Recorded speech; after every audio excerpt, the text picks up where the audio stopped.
الا كنتي ما تبعتيش الماتش ديال نهضة بركان واتحاد توارقة فراه ضيعتي مقابلة من امتع المقابلات ديال البطولة الوطنية هذا الموسم. 7 ديال الاهداف وتقلبات في النتيجة والتشويق حتى الدقيقة 90.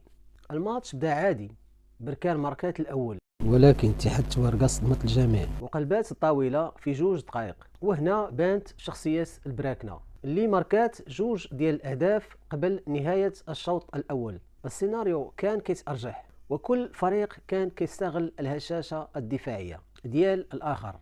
علاش بركان ربحات؟ أولا الفعالية الهجومية الكبيرة، 4 ديال الأهداف من فرص محققة. ثانيا التركيز، هدف زين الدين مشاش في الدقيقة 89 كيبين أن الفريق عنده نفس طويل وما كيستسلمش. بهذا الربح بركان كتشعل المنافسة على المراكز الأولى ووصلت ل 34 نقطة.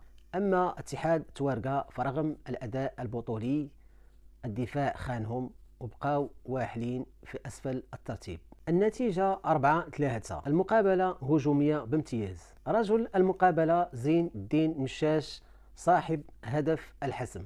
مشكل الدفاع الفريقين، 7 ديال الأهداف فهي ممتعة بالنسبة للجماهير، أما كفريق أو كمنظومة ديال الفريقين فمحتاج لمراجعة.